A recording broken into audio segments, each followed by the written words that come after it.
Basically sugar కంట్రోల్‌లో ఉండాలి అంటే, మనం ఏదో లో కార్బ్ హై ఫ్యాట్ లేకపోతే లో కార్బ్, హై ప్రోటీన్ డైట్ తీసుకోవడం కాదు. యాక్చువల్లీ ఇన్సులిన్ రెసిస్టెంట్‌ని రివర్స్ చేసే డైట్ తీసుకోవాలి. ఫర్ ఎగ్జాంపుల్ మనం నాన్ వెజ్ రెగ్యులర్‌గా కారాలు, మిరియాలు అన్నీ ఏసి వండితే యాక్చువల్లీ షుగర్ కంట్రోల్ కాదు. బట్ అదే నాన్ వెజ్‌ని మనం కారం, మిరియాలు, చింతపండు ఇలాంటివి యూజ్ చేయకుండా నాన్ స్పైసీ అంటే స్పైసెస్ లేకుండా ఇన్‌ఫ్లమేటరీ ఇంగ్రీడియెంట్స్ లేకుండా వండితే ఇదే నాన్ వెజ్ మెడిసిన్‌లా పనిచేసి మనలో ఇన్సులిన్ సెన్సిటివిటీని పెంచి ఇన్సులిన్ రెసిస్టెన్స్‌ని తగ్గిస్తుంది. సో, మనం రైస్ మిల్లెట్స్ ఇలాంటి వాటిని ఇలాంటి కార్బోహైడ్రేట్స్ తీసుకోకుండా మనం దుంపలు and non veg. Non veg అంటే మళ్ళీ ఇందులో ఎగ్స్ రావు. ఎగ్స్ తప్ప మిగిలిన ఏదైనా సరే నాన్ వెజ్ అండ్ దుంపలు వితౌట్ ఎనీ స్పైసెస్ మనం గాని వండి తీసుకోగలిగితే ఇది చాలా వరకు షుగర్‌ని కంట్రోల్‌లో ఉంచుతుంది. అండ్ షుగర్‌ని రివర్స్ కూడా చేస్తుంది. ఇది ఏదో ఒక రోజు, 2 రోజులు కాకుండా ఒక 3 నెలల పాటు కంటిన్యూయస్‌గా ఈ టైప్ మనం గాని తింటే, ఆ తర్వాత చాలా చాలా ఈజీ అవుతుంది. ఈ 3 నెలల్లో చాలా వరకు ఇన్సులిన్ రెసిస్టెన్స్ రివర్స్ అయ్యి, మీకు షుగర్ రివర్స్ అయ్యి, హెచ్‌బీవన్సీ బాగా తగ్గి, ఆ తర్వాత ఈవెన్ మీరు నార్మల్ డైట్ ఫాలో అవుతూ, అంటే మీరు రెగ్యులర్‌గా తీసుకునే రైస్ ఇలాంటివి కూడా తీసుకుంటూ, వీక్లీ ఒక 3 రోజులు ఇలాగా అంటే స్ట్రిక్ట్‌గా నాన్ వెజ్‌ని without any spices, without any inflammatory foods, inflammatory items వండి, అలాగే దుంపలు మీ డైట్‌లో యాడ్ చేస్తే, మీకు వీక్లీ 3 రోజులు ఇలా ఫాలో అయ్యి, 4 రోజులు మీరు కావాల్సినట్టు తిన్నా కూడా మీ షుగర్ లెవెల్స్ పెరగవు. అలాగే మనం ఓన్లీ డైట్ మీద మాత్రమే డిపెండ్ అవ్వకుండా, మనం షుగర్ కంట్రోల్‌లో ఉండాలి అంటే వర్కౌట్స్ అనేది చాలా చాలా అవసరం అండి. ఎందుకంటే వర్కౌట్స్ చేసినప్పుడు ఏమవుతుందంటే, మన మజిల్ సెల్స్ అవి గ్లూకోజ్‌ని ఎక్స్‌పెక్ట్ చేస్తాయి. అంటే మీరు ఒకవేళ కార్బోహైడ్రేట్స్ తీసుకున్నా కూడా మీ మజిల్ సెల్స్ ఈ కార్బోహైడ్రేట్స్‌లోంచి ఆ గ్లూకోజ్‌ని గ్లైకోజన్ ఫార్మాట్‌లో తీసుకొని మీ మజిల్ సెల్స్‌లో స్టోర్ చేస్తుంది. సో, దీనివల్ల ఏమవుతుందంటే మీకు చూడడానికి కూడా బావుంటది. మీ మజిల్ సెల్స్‌కి కావాల్సిన గ్లైకోజన్ వస్తుంది. మజిల్స్ కూడా బావుంటాయి. And at the same time me sugar కంట్రోల్‌లో ఉంటుంది. అంటే బేసికల్లీ మీరు చేస్తున్న పనేంటంటే, మీరు కార్బోహైడ్రేట్స్ తీసుకుని అర్హతని పెంచుకుంటున్నారు. అంటే మీరొక స్టోరేజ్ స్పేస్‌ని క్రియేట్ చేసుకుంటున్నారు. అంటే ఈ మజిల్ సెల్స్‌లో స్టోరేజ్ స్పేస్ క్రియేట్ చేసుకోవడం అంటే ఓన్లీ హ్యాండ్స్‌కో చెస్ట్‌కో అన్నట్టు కాదు. హోల్ బాడీలో మీకు మజిల్ సెల్స్ హోల్ బాడీలో ఉంటాయి. ముఖ్యంగా మీ లెగ్స్‌లో చాలా లార్జెస్ట్ మజిల్ గ్రూప్స్ ఉంటాయి. సో, అందువల్ల మీరు ఫుల్ బాడీ వర్కౌట్స్ గాని చేయగలిగితే, అంటే ఎస్పెషల్లీ రెసిస్టెన్స్ ట్రైనింగ్ గాని చేయగలిగితే, వెయిట్స్‌ని లిఫ్ట్ చేయడం, జిమ్‌కెళ్ళి రెసిస్టెన్స్ ట్రైనింగ్ చేయడం అండ్ అన్ని భాగాలు అంటే మీ కాళ్ళు అంటే లెగ్స్, థైస్, ఆహ్, calves and abdomen, chest, shoulder, biceps, triceps అన్ని పార్ట్స్ ఆఫ్ యువర్ బాడీ మీరు గాని వర్కౌట్స్ చేయగలిగితే, మీకు చాలా ఎక్కువ మజిల్ సెల్స్ గ్లైకోజన్‌ని తీసుకొని, మీరు తీసుకునే గ్లూకోజ్‌ని స్టోర్ చేసుకొని, మీకు డయాబెటిస్‌ని కంట్రోల్‌లో ఉంచడంలో చాలా చాలా హెల్ప్ చేస్తాయి. సో, మీరు చేయాల్సిన పని డైట్ కరెక్ట్‌గా చూసుకోవడం, వర్కౌట్స్ కరెక్ట్‌గా చేయడం అండ్ కొన్ని సప్లిమెంట్స్ ఉన్నాయి. ఆ సప్లిమెంట్స్ కూడా మీరు తీసుకుంటే అంటే nutrition supplements for example alpha lipoic acid అని, బెర్బెరిన్ అని, క్రోమియం పికాల్నేట్ అని ఇలాంటి సప్లిమెంట్స్ కూడా వితౌట్ ఎనీ సైడ్ ఎఫెక్ట్స్ చాలా వరకు ఇన్సులిన్ సెన్సిటివిటీని పెంచుతాయి.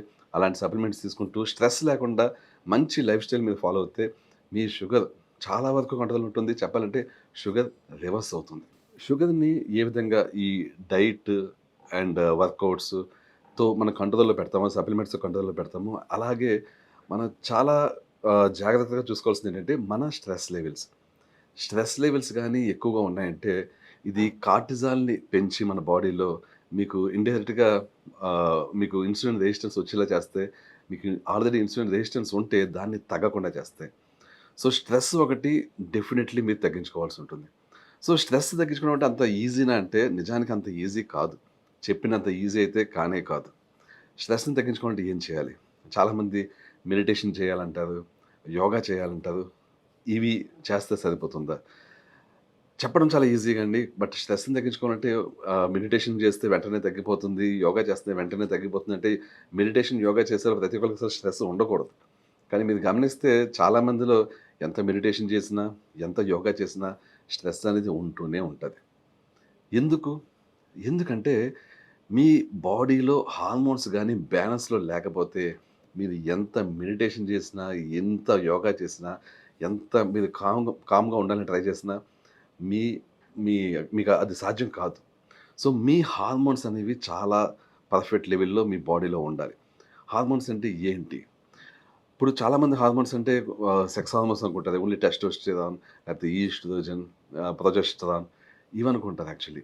అవి కూడా డెఫినెట్‌లీ బ్యాలెన్స్‌లో ఉండాలి. వీటితో పాటు బాడీలో అన్ని హార్మోన్స్ బ్యాలెన్స్‌లో ఉండాలి. అంటే మీకు ఆకలి కలిగించే హార్మోన్ గ్రెలిన్, ఆకలి తీరిందని చెప్పే హార్మోన్ లెప్టిన్, ఇంకా స్ట్రెస్ వచ్చినప్పుడు ప్రొడ్యూస్ చేసే హార్మోన్ కార్టిజాల్, ఇంకా మీకు మిమ్మల్ని బలంగా ఉంచేలా చేసే హార్మోన్ గ్రోత్ హార్మోన్, ఇంకా మీ బాడీలో ప్రతి సెల్స్‌కి ఎనర్జీనిచ్చే హార్మోన్ థైరాయిడ్. ఇలా 1, 2 కాదు చాలా హార్మోన్స్ ఉంటాయి. ఈ హార్మోన్స్ అన్నిటిని మనం బ్యాలెన్స్‌లోకి గాని తెచ్చుకోగలిగితే అసలు షుగర్ అనేది మన దరిదాపుల్లో కూడా రాదు. సో, వీటిని ఎలాగ బ్యాలెన్స్‌లోకి తెచ్చుకోగలం? స్ట్రెస్ ఆఫ్‌కోర్స్ వీటిని మనం గాని బ్యాలెన్స్‌లో తెచ్చుకుంటే ఆటోమేటిక్‌గా స్ట్రెస్ అదుపులో ఉంటుంది. ఆటోమేటిక్‌గా డయాబెటిస్ అనేది కూడా అదుపులో ఉంటుంది. సో, వీటిని మనం ఏ విధంగా కంట్రోల్‌లో తెచ్చుకోగలం? ఒకటండి. నేను ఇందాక చెప్పినట్టు వర్కౌట్స్ చేయాలి. వర్కౌట్స్ చేస్తే సెక్స్ హార్మోన్స్ అనేవి చాలా పర్ఫెక్ట్ లెవెల్‌లో ఉంటాయి. At the same time sleep. Sleep అనేది చాలా చాలా ఇంపార్టెంట్. మీకు పర్ఫెక్ట్‌లీ రోజుకి 7-8 గంటల స్లీప్ గాని లభిస్తే, లభించేలా మీరు చేసుకుంటే, మీకు ఈ ఒక్క స్లీపే మీ బాడీలో హార్మోన్స్ అన్నిటిని పర్ఫెక్ట్‌లై ఉండేలా చేస్తది. మొత్తం అన్నిటిని కూడా నార్మలైజ్ చేసి, మీ హార్మోన్స్‌ని బాగా ప్రొడ్యూస్ అయ్యేలా చేస్తది. సో, మీరు గుర్తుంచుకోవాల్సిందేంటంటే, మీ డైట్ చాలా ఇంపార్టెంట్. మీరు చేసే వర్కౌట్స్ చాలా important. At the same time sleep చాలా చాలా ఇంపార్టెంట్. ఈ 3 పర్ఫెక్ట్‌గా గాని మీరు ఉంచుకోగలిగితే, మీ హార్మోన్స్ అన్నీ కూడా పర్ఫెక్ట్‌గా ఉండి, మీకు అటు డయాబెటిస్‌ని కంట్రోల్‌లో ఉంచుతాయి. డయాబెటిస్‌తో పాటు డయాబెటిస్ కాంప్లికేషన్స్ ఎన్నైతే ఉన్నాయో, అన్నిటిని కూడా ఇవి కంట్రోల్‌లో ఉంచుతాయి. ముఖ్యంగా డయాబెటిస్ కాంప్లికేషన్స్‌లో మనకి నరాలు వీక్ అయిపోవడం ఉంటుంది. మజిల్స్ వీక్ అయిపోవడం ఉంటుంది. బోన్స్ వీక్ అయిపోవడం ఉంటుంది. ఈ నరాలు గాని, మజిల్స్ గాని, బోన్స్ గాని వీక్ అయిపోతే నిజానికి దాన్నే మనం ముసలితనం అంటాం. ముసలితనం అంటే నథింగ్ బట్ నరాలు వీక్ అయిపోతున్నా, మజిల్స్ వీక్ అయిపోతున్నా, మీకు ఎముకలు వీక్ అయిపోతున్నా, ఇవన్నీ కూడా ముసలితనానికి చిహ్నాలనమాట. ఈ 3 కూడా డయాబెటిస్ అని ఉందంటే చాలా స్పీడ్‌గా అవుతుంటది. మీకు ముసలితనం స్పీడ్‌గా వస్తది.